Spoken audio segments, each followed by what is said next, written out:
तो जो आज की क्लास रहने वाली है that is on a very important topic which is binary की प्रॉब्लम्स पिकअप करी हैं. The two problems are by the name kth smallest element in a BST, और जो दूसरी प्रॉब्लम है जिसको आज की क्लास में हम कवर करेंगे that would be two sum in a BST या फिर target sum pair in a BST. अब इसमें से आई वुड से कि दूसरी प्रॉब्लम भले ही इजी टैग की है लेकिन हम इसे एक हार्ड तरीके से यानी एक ऑप्टिमाइज्ड वाले अप्रोच के थ्रू सॉल्व करने वाले हैं. अब हैविंग सेड दैट, क्या हमें basics of binary search tree के बारे में नॉलेज है? मतलब क्या हमें ये पता है कि बाइनरी सर्च ट्री में क्या प्रॉपर्टी असाइन होती है, क्या हर एक नोड की रेंज होती है, क्या हमें ये पता है? मतलब क्या रूट नोड अपने लेफ्ट में सारे नोड से बड़ी होगी in terms of value, root node अपने राइट में सारे नोड से छोटी होगी इन टर्म्स ऑफ वैल्यू? क्या ये प्रॉपर्टी हमें पता है? फटाफट से क्या करते हैं, एक एग्जांपल लेते हैं. मान लेते हैं जो बाइनरी सर्च ट्री जिसमें हम पहली प्रॉब्लम जिसे सॉल्व कर रहे हैं वो है क्या. चलो पहले हार्ड प्रॉब्लम से ही स्टार्ट करते हैं क्योंकि उससे हमारा काइंड ऑफ एक बेस सेटअप हो जाएगा. प्रॉब्लम का नाम है target sum pair in a BST. अब ये हार्ड क्यों है ये अभी मैं समझाऊंगा. पहले मैं एक एग्जांपल लेता हूँ बीएसटी का, जिसमें मान लेते हैं कि भाई एक रूट नोड है. रूट नोड के पास एक लेफ्ट चाइल्ड होगा, एक राइट चाइल्ड होगा. पहले एक पूरा स्ट्रक्चर बना लेते हैं. फिर इन दोनों चिल्ड्रन के पास भी रिस्पेक्टिवली दो दो चिल्ड्रन होने वाले हैं. So this is our binary search tree. अब हम कुछ वैल्यूज असाइन करते हैं. मान लेते हैं कि भाई ये वाली वैल्यू है 5, ये वाली वैल्यू है मान लेते हैं 70. ओके. फिर हमारे पास जो नेक्स्ट वैल्यू आएगी, let suppose this is 10, but जो अगली वैल्यू होगी वो होगी let say 60. Okay, actually not this, let's take this. फिर नेक्स्ट वैल्यू हम ले लेते हैं 12, और इस वाली वैल्यू को ले लेते हैं हम probably 58. Let me think of it, क्या ये वैल्यू सही रहेगी? या फिर ऐसा करते हैं, इसको ले लेते हैं हम 57. Okay, and root node let's take it 30. तो मैंने एक बाइनरी सर्च ट्री बनाया है जिसमें हमारे पास हर एक नोड की कुछ ना कुछ वैल्यू है, और ये बाइनरी ट्री एक बाइनरी सर्च ट्री को होल्ड करता है. मतलब हर एक नोड अपने लेफ्ट में सारी नोड से बड़ी है इन टर्म्स ऑफ वैल्यू, और हर एक नोड अपने राइट में सारी नोड से छोटी है. जैसे कि 30 is greater than all these nodes 5, 10, 12. 30 is smaller than all these nodes 57, 60, 70. Similar तरीके से 10 is greater than 5 but 10 is smaller than 12. 60 is greater than 57 but it is smaller than 70. तो हमें हर एक नोड का कुछ ना कुछ गिवन वैल्यू होगा, और हमें क्या फाइंड आउट करना है? हमें फाइंड आउट करना है कि इस बाइनरी सर्च ट्री में क्या कोई ऐसा पेयर है जिसका जो सम आए, पेयर मतलब दो अलग अलग नोड्स जिनका जो सम आए that should come out to be equal to 69. अब वैल्यू थोड़ी अजीब सी है, यूनिक है, बट ठीक है. हमें एक ऐसा पेयर ऑफ नोड्स निकालना है जिनका जो सम आना चाहिए that should be equal to 69. अगर सम ज्यादा आ रहा है तो भी हमें वो वैल्यू वो पेयर रिटर्न नहीं करना, अगर सम कम आ रहा है तो भी रिटर्न नहीं करना. मतलब अगर हमें कोई ऐसा पेयर नहीं मिल पाता जिनका सम टारगेट के बराबर है, we would be returning false. लेकिन अगर एटलीस्ट एक ऐसा पेयर ऑफ नोड्स मिल जाता है जिनका सम टारगेट के बराबर हो, we would be returning true. अब एग्जांपल के लिए हमारा जो nodes 5, rather not 5 but 12 and 57 होंगी, इन दो नोड्स का अगर हम सम करेंगे that would actually turn out to be equal to the target. तो हमें आउटपुट ट्रू देना है. क्वेश्चन में हो सकता है ये मांग लिया जाए कि भाई उन दो नोड्स को रिटर्न कर दो जिनका सम टारगेट के बराबर है. क्वेश्चन में हो सकता है कि काउंट ऑफ सच पेयर्स मांग लिया जाए कि ऐसे कितने पेयर्स हैं जिनका सम टारगेट के बराबर है. कुछ भी क्वेश्चन पूछा जा सकता है. बट हैविंग सेड दैट, अगर हमें एक बाइनरी सर्च ट्री मिलता है, हम कैसे ऐसे पेयर्स को फाइंड आउट कर सकते हैं जिनका सम टारगेट के बराबर हो? क्या ये प्रॉब्लम हमने एक सिंपल एरे में सॉल्व कर रखी है, हाँ या ना? Have we solved a similar problem in an array, normal array, जिसमें हमें एक नॉर्मल एरे मिलती थी जिसमें टारगेट मिलता था. एरे में से दो एलिमेंट्स का सम टारगेट के बराबर निकालना होता था. Yes, we would definitely would have. हमने काफी सारी अप्रोचेस सीखी होंगी, जिसमें से एक अप्रोच क्या बन सकती है, एक अप्रोच बन सकती है कि भाई हम एक हैश मैप क्रिएट करेंगे, ये अज्यूम करते हुए कि डेटा अनसॉर्टेड है, और एक एक करके हर एक वैल्यू बढ़ जाएंगे एरे की, और उससे पूछेंगे कि भाई तेरी वैल्यू के लिए जो कॉरेस्पॉन्डिंग पेयर का अदर एलिमेंट होना चाहिए, जो दूसरा एलिमेंट होना चाहिए, उसकी क्या वैल्यू होगी। Let's take a simple example जिसमें हमारे पास यही सारी वैल्यूज क्या है, यही सारी values in form of array है, यानी 30, 10, 5, 12, 60, 57, 70। मैंने किसी ऑर्डर में सारी वैल्यूज को एक एरे में रख लिया, पर वही सेम टारगेट है, और हमें टारगेट को फाइंड आउट करना है। So what we will do, we will create a simple hash map जहां पर हम उन सारे एलिमेंट्स को स्टोर कर रहे होंगे जो अभी तक हमने विजिट कर लिए हैं। अब ऑल्दो क्योंकि हम सिर्फ एलिमेंट्स को फिगर आउट करना चाहते हैं कि ऐसा कोई पेयर है या नहीं, मतलब ट्रू या फॉल्स, हमें हैश मैप की जगह अगर हैश सेट भी यूज कर लिया जाए तो भी इनफ रहेगा, मतलब अनऑर्डर्ड सेट जिसमें बस वैल्यू प्रेजेंट है या नहीं। That is a simple check which we can make. Starting with सबसे पहले एलिमेंट आया 30। हमने पूछा कि यार 69 माइनस 30, यानी the other value would be 39, क्या 39 वैल्यू इस हैश मैप में या इस हैश सेट में प्रेजेंट है? We would say no. तो एटलीस्ट 39 तो इस पॉइंट पर प्रेजेंट नहीं है, बट 30 को इंसर्ट कर लेते हैं, हो सकता है आगे जाकर हमें 30 के कोरस्पॉन्डिंग 39 मिल जाए। सिमिलरली जब 10 पर आए, वी विल आस्क 69 माइनस 10 यानी 59, is it present in the hash set? The answer is no, but at least we should insert 10 in the hash set. हम हैश सेट में 10 को इंसर्ट करेंगे ताकि अगर 59 मिलता है तो उसके कॉरेस्पॉन्डिंग 10 ऑलरेडी हमारे हैश सेट में होना चाहिए। Similarly for 5 we will search for 64, लेकिन 64 नहीं मिलेगा तो we will insert 5। For 12 we will search for I think 57, लेकिन 57 भी नहीं मिल रहा हाल फिलहाल, तो हमने 12 को इंसर्ट कर दिया। 60 को चाहिए 9, लेकिन 9 भी नहीं मिलेगा तो वी विल इंसर्ट 60। एंड जैसे ही मैं 57 के ऊपर आऊंगा, आई वुड से 57, और इसको जो दूसरा वैल्यू चाहिए होगा that would have been 69 minus 57 which will be 12, और 12 हमारे हैश मैप में या हैश सेट में पड़ा है।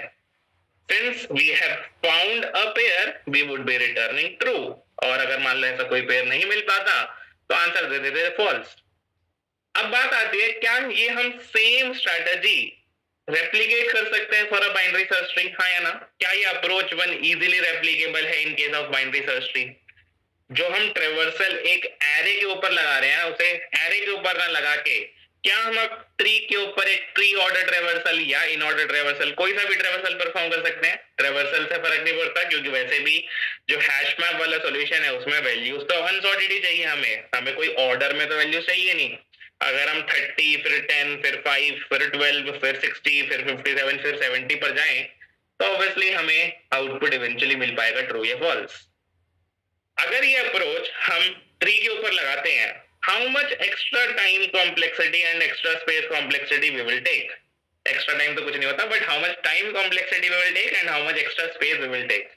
इस अप्रोच का कितना टाइम और स्पेस होने वाला है? फटाफट what do you guys think? अगर हम एक लूप लगाते हैं हमारे ट्री में, अगर मान लेते हैं n इक्वल टू 7 नोड्स हैं, n equals to the number of nodes in the binary search tree, उन n नोड्स के ऊपर अगर हम एक लूप लगा रहे हैं और एक एक करके उनको हैश सेट में चेक कर रहे हैं कि is the corresponding other element present in the hash set और not, the overall time complexity will be equal to order of n। भाई जितना लूप लगाने में टाइम लगेगा उतना ही लगेगा जितना सारे के सारे नोड्स पर जाने पे लगेगा time, B it a binary trees, pre order traversal, in order, post order और लेवल ऑर्डर, कोई सा भी ट्रेवर्सल करो order of n time complexity लगेगी।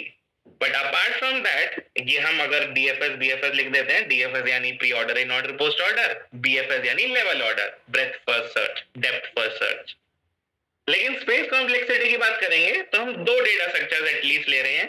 एक डेटा स्ट्रक्चर रहेगा स्टैक या फिर क्यू, बेस्ड ऑन हम कौन सा ट्रेवर्सल परफॉर्म करते हैं। अगर हम डीएफएस करते हैं यानी pre order in order post order, तो हम स्टैक यूज कर रहे होंगे यूजिंग रिकर्जन, और अगर हम लेवल ऑर्डर करेंगे तो हम क्यू डेटा स्ट्रक्चर को यूज करेंगे। But along with that we will also use the hash set, जिसके लिए भी हमें order of n elements store करने पड़ेंगे। तो अगर प्रॉब्लम इसी अप्रोच से सॉल्व करनी होती देन तो हम बोल सकते थे ठीक है भाई, प्रॉब्लम इजी कैटेगरी की है क्योंकि एक सिंपल सा ट्रेवर्सल ही तो परफॉर्म करना है। लेकिन अब बात आती है कि क्या अप्रोच वन से स्लाइटली मोर ऑप्टिमाइज्ड सॉल्यूशन, मतलब क्या एटलीस्ट हम इन दो डेटा स्ट्रक्चर्स की जगह क्या ये सेम काम सिर्फ एक डेटा स्ट्रक्चर से कर सकते हैं या नहीं, we have to figure out this. मतलब हम अभी भी ऑर्डर ऑफ एन जितना ही टाइम लेंगे, लेकिन जो स्पेस कॉम्प्लेक्सिटी हम एक्सपेक्ट कर रहे हैं वो 2 टाइम्स एन ना लेके सिंगल टाइम एन, यानी सिर्फ एक डेटा स्ट्रक्चर की मदद से हम एल्गोरिथम को परफॉर्म करना चाहते हैं। So what should we do, हम क्या ऐसा करें जिससे हमें हैश सेट ना बनाना पड़े। हम इस सॉल्यूशन में ये अज्यूम कर रहे हैं कि जो वैल्यूज हमें ट्रेवर्सल करते हुए मिलेगी एक बाइनरी सर्च ट्री में वो अनसॉर्टेड होगी। अगर वैल्यूज अनसॉर्टेड होगी तो हैश मैप वाला सॉल्यूशन वर्क करेगा।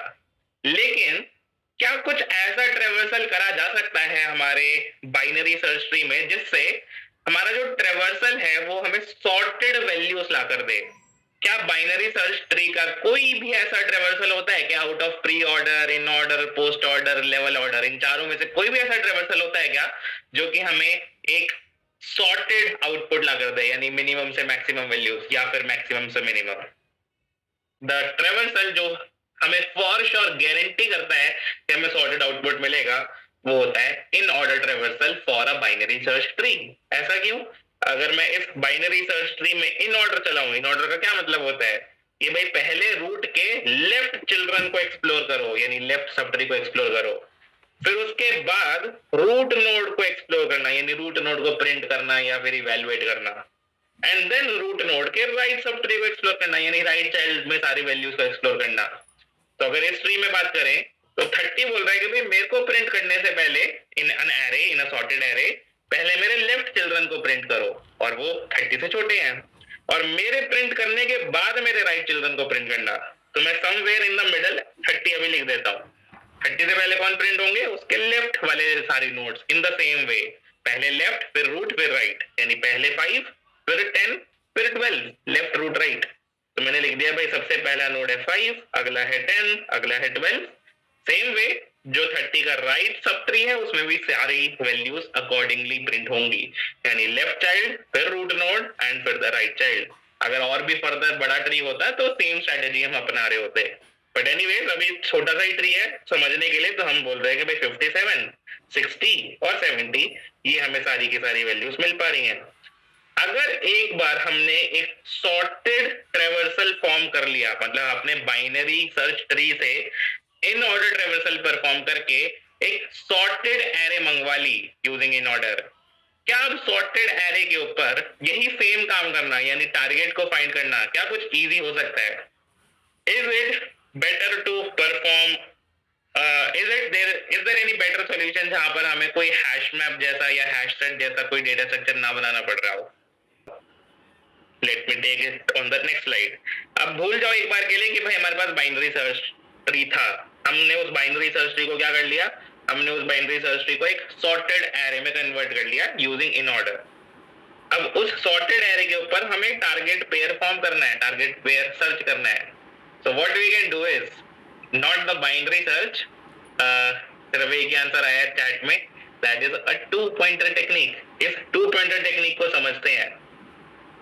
अगर हम बोलें कि भाई हमारे पास हाल फिलहाल जो एरे हमें मिल रही है वो सॉर्टेड है और हमें एक टारगेट फॉर्म करना है जिसकी वैल्यू है 69। अगर मैं, ये ऑब्वियसली अप्रोच हमें पहले से पता होनी चाहिए तभी हम इस तरह का कुछ कर पाएंगे। अगर मैं सबसे मिनिमम वैल्यू को उठा लेता हूं, let me just quickly give the indexes of all elements. अगर मैं बोलता हूं कि भाई मेरे पास सबसे मिनिमम वैल्यू है एक लेफ्ट नाम के इंडेक्स में जो कि 0th इंडेक्स है, एक मेरे पास मैक्सिमम वैल्यू है जो कि सबसे लास्ट इंडेक्स है क्योंकि एरे सॉर्टेड है, left is at 0, right is at n-1 जहां पे n नंबर ऑफ नोड्स है, और हम instead of comparing all the pairs हम नेस्टेड लूप लगाने की जगह 5 + 10, 5 + 12, 5 + 30, फिर 10 + 12, 10 + 30, 10 + 57 एंड सो ऑन, सारे पेयर्स की जगह हम हमेशा अगर मिनिमम प्लस मैक्सिमम पिकअप करें तो maybe we can have a better solution. देखते हैं कैसे। हाल फिलहाल जो मिनिमम है वो है 5, मैक्सिमम है 70 and the sum of array of left plus array of right is coming as 75। अब 75 जो है वो टारगेट वैल्यू से बड़ा है, it is greater than target 69। So my question is, अगर 70 सबसे छोटी वैल्यू के साथ पेयर फॉर्म करके भी टारगेट से बड़ा हो जा रहा है, 70 अगर 5 के साथ ऐड करके भी 69 से बड़ा हो रहा है, तो क्या 70 10 के साथ ऐड होकर या 12 के साथ ऐड होकर, क्या 30 के साथ या 40 57 के साथ या 60 के साथ, क्या इनमें से किसी भी वैल्यू के साथ ऐड होकर क्या टारगेट कभी भी फॉर्म कर पाएगा? Do you think 70 can ever form the target 69 अगर वो सबसे छोटी वैल्यू के साथ ही टारगेट फॉर्म नहीं कर पा रहा? इनफैक्ट 70 अकेला खुद ही 69 से बड़ा है, बट हम अज्यूम कर रहे हैं कि भाई यहाँ पे अगर नेगेटिव वैल्यूज होती तो मे बी हो सकता था 70 plus some negative might become 69, 70 minus 1। लेकिन हाल फिलहाल हम बोल रहे हैं कि भाई 70 को सबसे छोटी वैल्यू के साथ भी ऐड करने पर भी टारगेट फॉर्म नहीं हो रहा, तो 70 को छोटी वैल्यू से थोड़ी सी बड़ी वैल्यूज के साथ ऐड करेंगे तो टारगेट कहां से फॉर्म हो जाएगा? Hence we can clearly discard the maximum value if the sum is greater than target, क्योंकि sum target से बड़ा था तो जो बड़ी वैल्यू है उसको अब हम इग्नोर कर सकते हैं, उसको हम डिस्कार्ड कर सकते हैं कि भाई इस वैल्यू का तो कोई काम आना नहीं है, ये तो हमारा टारगेट फॉर्म कर नहीं देगी।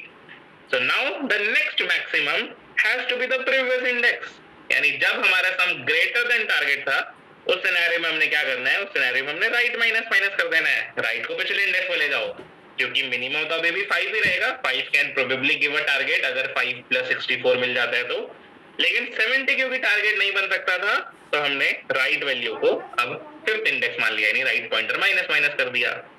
सो now array of left is 5, array of right is 60 and the sum is coming out to be 5 plus 60, जिसकी वैल्यू हमारे को 65 मिलेगी, which this time is smaller than the target 60, which is turning out to be 70, which is turning out to be again greater than the target।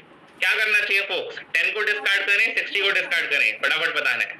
60 value 10 के साथ भी form नहीं कर पा रही टारगेट, तो भाई वो 12 के साथ 30 के साथ तो कैसे कर पाएगी? वो और ज्यादा बड़ी आएगी सम, तो सम आएगा वो 70 से भी ज्यादा आएगा और 70 खुद ही टारगेट से बड़ा है। So we will simply discard the maximum value as of now, यानी हम दोबारा से क्या करेंगे, क्योंकि array of left was greater, sorry the sum was greater than target, we should do right pointer minus minus, यानी right pointer will now go to the fourth index।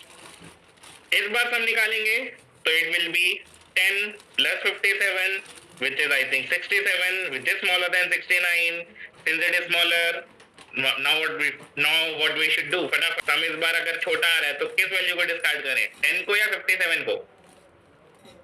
we should discard the 10 value, minimum value को discard करेंगे। जब सम target से छोटा आता है तो left pointer minus और लेफ्ट पॉइंटर प्लस करते हैं, so we should discard the value 10, go to the next left index, but जैसे ही हम अगला पॉइंटर लेफ्ट का और राइट की वैल्यूज को ऐड करेंगे, 12 plus 57 turns out to be 69 which is equal to target, hence we will say कि भाई हाँ टारगेट मिल चुका है, रिटर्न ट्रू। अगर हमें पेयर को रिटर्न करना होता तो हम पेयर को भी रिटर्न कर देते हैं, बट अभी हमें सिर्फ ट्रू या फॉल्स मांगा गया है। So what we should say is कि जैसे ही हमारे पास एक पेयर आ जाए जिसका सम टारगेट के बराबर है, हमें और फर्दर लूप लगाने की नीड नहीं है। क्या जो ट्रेवर्सल हो रहा है, is it still order of N या फिर ट्रेवर्सल ऑर्डर ऑफ एन से ज्यादा हो चुका है?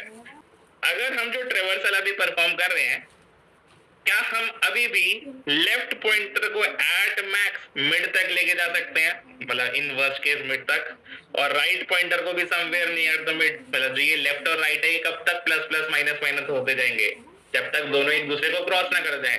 तो अज्यूम कर लेते कि वो दोनों एक दूसरे को मिड पर क्रॉस करते हैं, so left will do plus plus for n/2 times, right will do minus minus for n/2 times, overall जो ट्रेवर्सल होगा वो n/2 plus n/2 order of n जितना हो जाएगा। यानी टाइम कॉम्प्लेक्सिटी के टर्म्स में तो हमारा सॉल्यूशन अभी भी लीनियर ही है, लेकिन अब स्पेस कॉम्प्लेक्सिटी में हम क्या कर चुके हैं, हम थोड़ा सा ऑप्टिमाइज कर चुके हैं।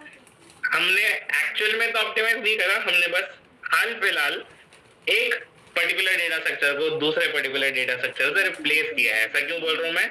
हम पहले क्या कर रहे थे, हम पहले स्टैक को तो यूज कर ही रहे थे to perform in order traversal या फिर प्री ऑर्डर, वो अभी भी कर रहे हैं, but along with that we are creating a sorted array instead of creating a hash set या an ordered set।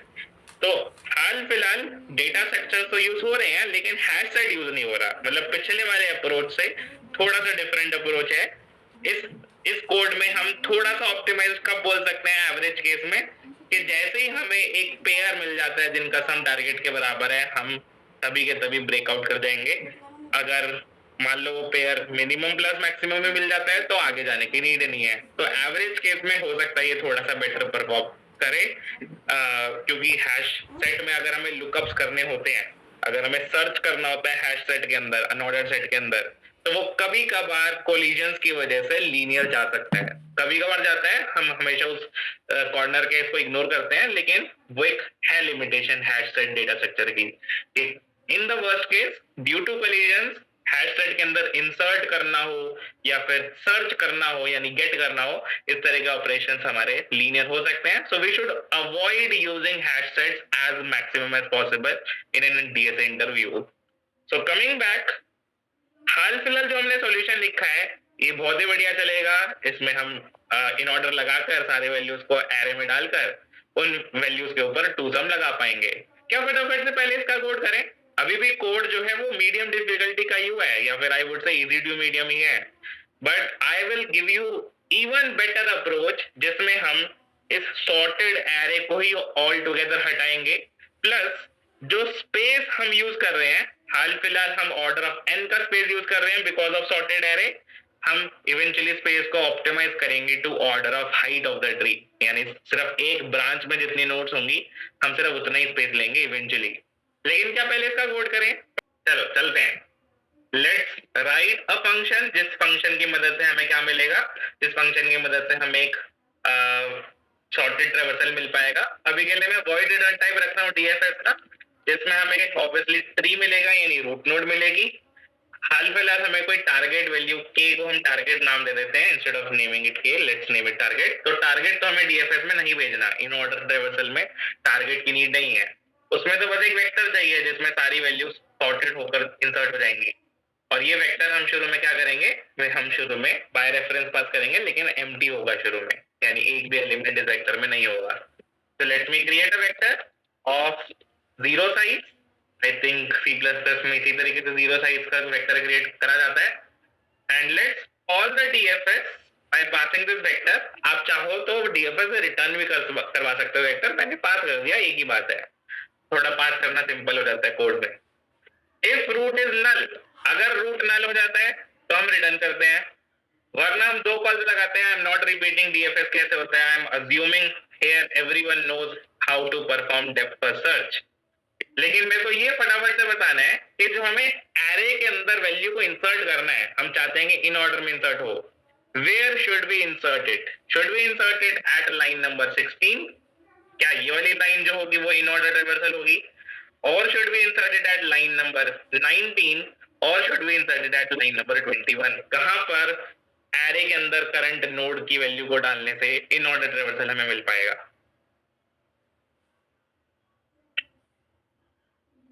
Bhavesh don't worry, I will let you know. दोबारा रिपीट कर दूंगा कि हैश मैप क्यों अवॉइड करना चाहिए, but first let's write this code. हम बोल रहे हैं कि भाई जो इन ऑर्डर ट्रेवर्सल होता है तो रूट नोड के लेफ्ट चिल्ड्रन को पहले प्रिंट करता है, फिर रूट नोड को प्रिंट करता है, देन राइट चिल्ड्रन को प्रिंट करता है, यानी लेफ्ट के बाद बट राइट से पहले।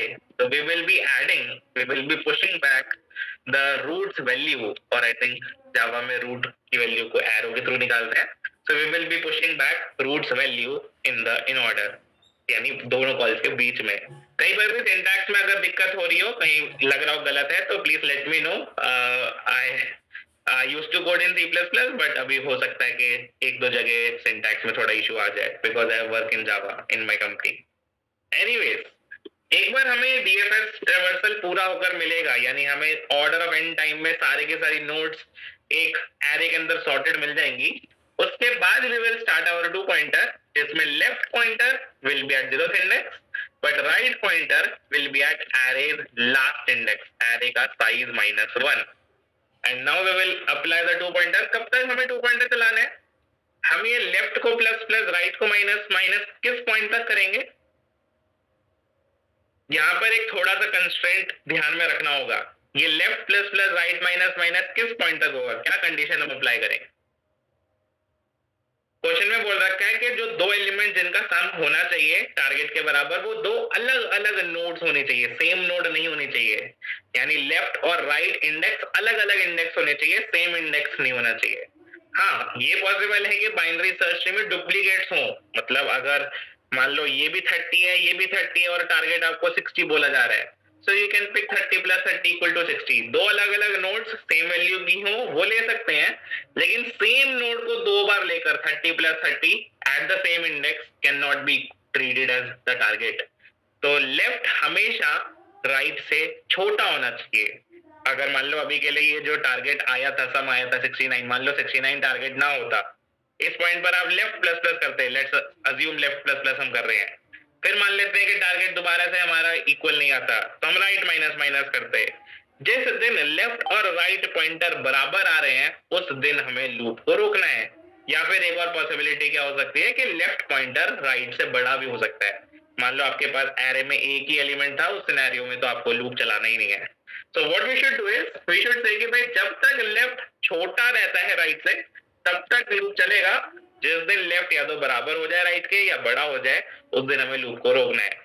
काफी लोग यहाँ पर चैट में left less than equal to right लिख रहे हैं, जो कि गलत है। बाइनरी सर्च में होता है left less than equal to right, वहां पे इक्वल भी चल जाता है। लेफ्ट और राइट पॉइंटर इक्वल हो तो मिड भी वही सेम इंडेक्स निकलता था बाइनरी सर्च में। बट टू पॉइंटर टेक्निक में ये जो टारगेट सम पेयर वाली टू पॉइंटर है, इसमें लेफ्ट इक्वल टू राइट नहीं होना चाहिए। अगर कर दोगे तो एक इजी प्रॉब्लम को भी गलत कर दोगे just because of equal to symbol. Anyways, हमने तीन चीजें करनी है चेक। फर्स्ट, फटाफट से सम निकाल लेते हैं which is array of left plus array of right. एक बार हमने सम निकाल लिया, देन वी विल चेक। अगर सम टारगेट के बराबर आ जाता है तो कुछ करना ही नहीं, तो return true. If it is not equal to target, हम बोलेंगे कि या तो ये सम टारगेट से छोटा है या टारगेट से बड़ा है। अगर सम टारगेट से बड़ा था तो हम कौन से इंडेक्स को अपडेट कर रहे थे? क्या हम लेफ्ट प्लस प्लस कर रहे थे या राइट माइनस माइनस कर रहे थे? If sum was coming greater than target, example के लिए 75 sum was greater than the target 69, क्योंकि सम बड़ा है, हम सम को कम करना चाहते हैं। सम को कम करने के लिए मैक्सिमम वैल्यू को छोटा करो, तो मैक्सिमम वैल्यू को छोटा करना यानी राइट पॉइंटर माइनस माइनस करना। और ऑब्वियसली दूसरे सिनेरियो में अगर सम छोटा पड़ जाता है टारगेट से तो सम को बढ़ाना है। सम को कैसे बढ़ाओगे? मिनिमम वैल्यू को इंक्रीज करके, यानी लेफ्ट प्लस प्लस करके। So this is how our two pointer logic will work. एक बार टू पॉइंटर खत्म होगा, अगर मान लो पेयर नहीं मिल पाता तो we will return false. Example के लिए मान लो यहाँ पे टारगेट हमारा 60 ही होता, तो उस सिनेरियो में 69 इज ग्रेटर देन 60, तो हमारा दोनों पॉइंटर में से राइट पॉइंटर माइनस माइनस होता। सम आता 12 plus 30 which is smaller than the target, left pointer plus plus होता। लेकिन जैसे ही लेफ्ट और राइट बराबर आ जाएंगे we should stop and return false, के ऐसा कोई भी पेयर नहीं है जिसका सम 60 हो। एटलीस्ट अभी हाल फिलहाल तो मेरे को नहीं दिख पा रहा। तो पॉइंट हियर इज, हम हाल फिलहाल जो कोड कर रहे हैं उसमें हम पहली बात तो दो बार ट्रेवर्सल परफॉर्म कर रहे हैं। एक बार ट्री के ऊपर, ट्री को कन्वर्ट करने के लिए इन अ सॉर्टेड एरे, और दूसरा ट्रेवर्सल परफॉर्म कर रहे हैं in the sorted array to perform the two pointer technique.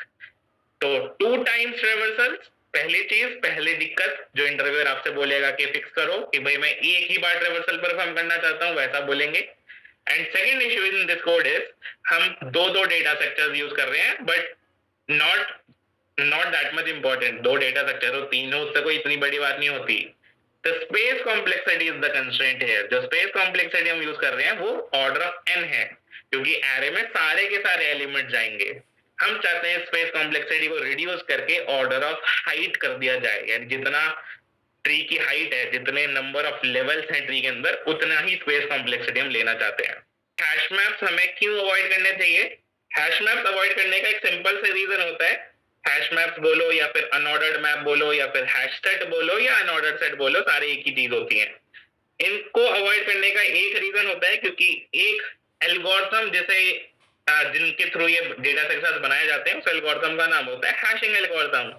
यानी जब आप एलिमेंट्स को एक हैश मैप में या एक हैश सेट में इंसर्ट करते हो, अनऑर्डर्ड मैप, अनऑर्डर्ड सेट, तो आप उन एलिमेंट्स के कॉरेस्पॉन्डिंग एक हैश कोड जनरेट करते हो। और वो हैश कोड को जनरेट करने के लिए अगर कीज बड़ी होती है तो फर्स्ट ऑफ ऑल ज्यादा टाइम लगेगा, बट हाल फिलहाल के सिनेरियो में कीज छोटी थी, कीज मतलब इंटीजर ही था हाल फिलहाल, तो हम हैश सेट के इंटीजर अंदर इंटीजर स्टोर कर रहे थे, तो इंटीजर्स का हैश कोड निकालना बहुत सिंपल होता है। जावा में तो इंटीजर का हैश कोड इंटीजर की वैल्यू के बराबर ही निकलता है। बट एनीवेज, हैशिंग एल्गोरिथम में हैश कोड जनरेट करना होता है। हैश कोड जनरेट करने में जो टाइम कॉम्प्लेक्सिटी लगती है वो थोड़ी बहुत तो होगी कंपेयर टू एरेस। एरेस में तो सिंपली इंडेक्स पता है, इंडेक्स पे जाओ और एरे की वैल्यू को एक्सेस कर लो। लेकिन यहाँ पे हैश कोड जनरेट करना होगा। मान लो स्ट्रिंग का हैश कोड जनरेट करना पड़े, तो स्ट्रिंग का हैश कोड जनरेट करने के लिए जितनी स्ट्रिंग की लेंथ है उतना टाइम लगता है। मान लो एक हेलो नाम की स्ट्रिंग है, इसका हैश कोड मुझे जनरेट करना है, so I would take time complexity equal to 5 operation in worst case. तो अभी के लिए जस्ट रिमेंबर दिस थिंग कि हैशिंग एल्गोरिथम होने की वजह से हैश कोड जनरेट होता है जिसमें टाइम लगता है। It takes time, it the time to complexity of hash code generation depends on कितना बड़ा की है। एंड सेकंड थिंग इज, जो हैशिंग एल्गोरिथम होती है उसमें एक कॉन्सेप्ट होता है कोलिजन्स का, और उन कोलिजन्स को रिजॉल्व करने के लिए हमारे पास काफी सारी टेक्निक होती है, लेकिन उन टेक्निक्स के लिए भी जो टाइम कॉम्प्लेक्सिटी वर्स्ट केस में लगती है वो ऑर्डर ऑफ एन लगती है। तो मैं यहाँ पे लिख देता हूँ, वर्स्ट केस में हैश कोड जनरेट करना या फिर कोलिजन्स को रिजॉल्व करना ऑर्डर ऑफ एन हो सकता है। इसलिए we should avoid using hash maps in DSA interviews. मैं डीएसए इंटरव्यू की बात कर रहा हूँ, सिर्फ सॉफ्टवेयर डेवलपमेंट में हम हैश मैप से ज्यादा कोई डेटा स्ट्रक्चर यूज ही नहीं करते होंगे। मतलब कहीं पर भी अगर हमें कैशिंग यूज करनी है, कहीं पर भी हमें अगर मान लो मैप क्रिएट करना है आईडी कॉरेस्पॉन्डिंग टू ऑब्जेक्ट्स का, तो hash map is the only data structure to go about it. वहां पर और कोई डेटा स्ट्रक्चर आता ही नहीं है दिमाग में। हम सिर्फ डीएसए इंटरव्यूज की बात कर रहे हैं। इंटरव्यूअर्स थोड़ा सा आपको बोलेंगे कि भाई हैश मैप के अलावा कोई सॉल्यूशन करके बताओ, then only we will accept it. Coming back, अभी भी जो हमारा सॉल्यूशन है वो डिसेंट है but not the most optimised.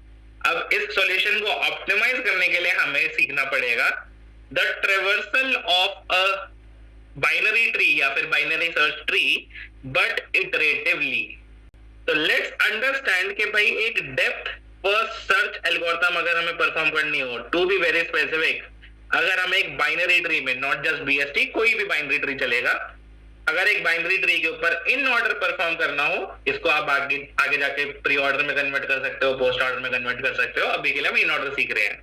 एक बाइनरी ट्री के ऊपर या बाइनरी सर्च ट्री के ऊपर इन ऑर्डर करना हो, लेकिन यूजिंग अ लूप, और उसमें भी एक क्राइटेरिया है, उसमें भी हम एक कॉन्सेप्ट को यूज करते हैं जिस कॉन्सेप्ट को हम इटरेटर डिजाइन पैटर्न बोलते हैं। देखो थोड़ी बहुत यहाँ पे डिजाइन वाली चीजें आ रही हैं, ये हो सकता है कि आपको चीजें सिस्टम डिजाइन में भी हेल्प करे, लो लेवल सिस्टम डिजाइन में। तो थोड़ी बात हाई लेवल होने वाली है, मतलब ज्यादा डिफिकल्ट नहीं होगी अगर मेरे साथ रहोगे। By the end of it I will make sure कि जो भी हम यहाँ पे लिख रहे हैं वो सारी चीजें हमें पता हो बाय द एंड। हम क्या करेंगे, हम इस बाइनरी ट्री के ऊपर इटरेट करेंगे using a iterator design pattern. अब इटरेटर डिजाइन पैटर्न क्या कहता है? ये कहता है कि भाई किसी भी डेटा स्ट्रक्चर के ऊपर अगर आप लूप लगाना चाहते हो तो उस डेटा स्ट्रक्चर को दो फंक्शनैलिटीज प्रोवाइड करनी चाहिए। वो दो फंक्शनैलिटीज कौन सी होनी चाहिए? एक होना चाहिए वो इटरेटर जिसकी मदद से आप लूप लगाओगे, एक फंक्शनैलिटी होनी चाहिए नेक्स्ट, एक फंक्शनैलिटी होनी चाहिए हैज नेक्स्ट। अब मैं इन दोनों फंक्शंस को समझाता हूं। नेक्स्ट मतलब अगर आपके पास जिस भी करंट एलिमेंट पर हो आपको वो वैल्यू रिटर्न करनी है। नेक्स्ट फंक्शन क्या करेगा, जिस भी करंट वैल्यू के आप ऊपर आप खड़े हो उस वैल्यू को आप रिटर्न करोगे। यानी अभी के लिए हम मान लेते हैं कि इंटीजर रिटर्न टाइप होगा, और साथ ही साथ नेक्स्ट फंक्शन सेटअप करेगा नेक्स्ट वैल्यू को। यानी अगली बार जब नेक्स्ट फंक्शन कॉल हो तो हमारा बाइनरी ट्री अगली नोड दे पाए according to its in order traversal. दोबारा से रिपीट करता हूं, नेक्स्ट फंक्शन से क्या एक्सपेक्टेशन है? नेक्स्ट फंक्शन एक्सपेक्टेशन दो चीजें हैं। पहला कि जो भी करंट नोड जिस पर भी हमें इन ऑर्डर प्रिंट करना होगा वो पहले तो वो वैल्यू रिटर्न करने वाला होगा, और साथ ही साथ अगली इन ऑर्डर नोड को वो सेटअप कर देगा ताकि जब अगली बार हमें नेक्स्ट फंक्शन कॉल हो तो अगली नोड मिल पाए। और ऐसा हम करते जाएंगे, एक एक नोड प्रिंट होती जाएगी। हैज नेक्स्ट का क्या काम है भाई? नेक्स्ट नोड कब तक प्रिंट हो जाएगी, कैसे पता चलेगा? ये पता चलेगा हैज नेक्स्ट के थ्रू। हैज नेक्स्ट हमें बूल वैल्यू रिटर्न करना चाहिए, यानी ट्रू या फॉल्स। हमें नेक्स्ट फंक्शन कॉल करने से पहले ये चेक करना चाहिए कि हैज नेक्स्ट ट्रू है या फॉल्स। अगर हैज नेक्स्ट ट्रू आता है, और हम ही इंप्लीमेंट करेंगे ऑब्वियसली ये फंक्शन, लेकिन अगर हैज नेक्स्ट ट्रू आता है इसका मतलब हमारे बाइनरी ट्री में कुछ नोड्स बची हैं प्रिंट होना, कुछ नोड्स बची हैं इन ऑर्डर ट्रेवर्स होना। और अगर हैज नेक्स्ट फॉल्स आता है यानी सारी नोड्स प्रिंट हो चुकी हैं, अब कोई भी और नोड नहीं है। एक बार समझते हैं।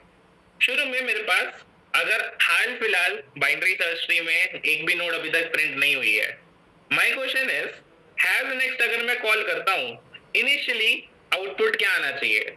हम इवेंचुअली कोड करेंगे बट इनिशियली पहले आउटपुट समझते हैं। अभी I have not printed any node as of now. Total tree में 7 नोड्स हैं, एक भी नोड प्रिंट नहीं हुई है। अगर सबसे पहले मैं पूछता हूँ हैज नेक्स्ट, आउटपुट क्या आना चाहिए? ट्रू आना चाहिए, फॉल्स आना चाहिए? भाई अभी तक तो एक भी नोड प्रिंट ही नहीं हुई है, यानी सारी नोड्स प्रिंट होना बची हैं, 7 की 7 नोड्स अभी बची हैं, तो नेक्स्ट है भाई ट्री के अंदर नेक्स्ट नोड्स प्रिंट होनी बची हैं, तो ट्रू। अगर मैं नेक्स्ट फंक्शन कॉल करता हूं, द एक्सपेक्टेशन इज कि नेक्स्ट फंक्शन कॉल करते ही मेरे को जो भी करंट इन ऑर्डर नोड होगी, इन ऑर्डर नोड मैं इन ऑर्डर रिवर्सल एक जगह प्रिंट करके रख देता हूं। इस बाइनरी ट्री का इन ऑर्डर क्या आ रहा था? 5, 10, 12, 30, 57, 60, 70। इन ऑर्डर क्या होता है? लेफ्ट फिर रूट फिर राइट, लेफ्ट फिर रूट फिर राइट, लेफ्ट फिर रूट फिर राइट। तो ये पूरा का पूरा ट्रेवर्सल हमें समाओ मिलना चाहिए। सबसे पहले अगर मैं नेक्स्ट कॉल करूंगा तो मुझे क्या मिलना चाहिए? I should be getting 5। पहली बार कॉल करने पर मुझे क्या मिलना चाहिए? I should get the first node in the in order traversal. इसके बाद जब मैं second time has next call करता हूं, तो second time has next call करने पर मुझे क्या आना चाहिए फोक्स? ट्रू या फॉल्स? एक नोड में ऑलरेडी प्रिंट कर चुका हूं, 6 नोड्स बचे हैं अभी भी प्रिंट होना, तो क्या नेक्स्ट नोड एग्जिस्ट करती है? क्या अगली नोड प्रिंट हो सकती है? यस भाई, अभी तो 6 नोड्स बचे हैं, तो हैज नेक्स्ट ट्रू आना चाहिए। हैज नेक्स्ट में कोई भी पॉइंटर अपडेट नहीं होगा, बस उसमें साइज चेक होगा कि क्या कुछ नोड्स बची हैं ट्रेवर्स होना। लेकिन जब मैं नेक्स्ट फंक्शन कॉल करता हूं, which value now should get printed? पिछले फंक्शन की क्या एक्सपेक्टेशन थी कि वो वैल्यू को ला भी देगा, रिटर्न भी कर देगा, साथ के साथ अगली नोड को सेटअप कर देगा ताकि जब मैं अगली बार नेक्स्ट फंक्शन कॉल करूं तो अगली नोड प्रिंट हो। तो what should next function print now? अगली नोड इन ऑर्डर में कौन सी है after 5? The next node is now 10। तो इस बार जो नेक्स्ट फंक्शन है वो 10 कॉल करना चाहिए।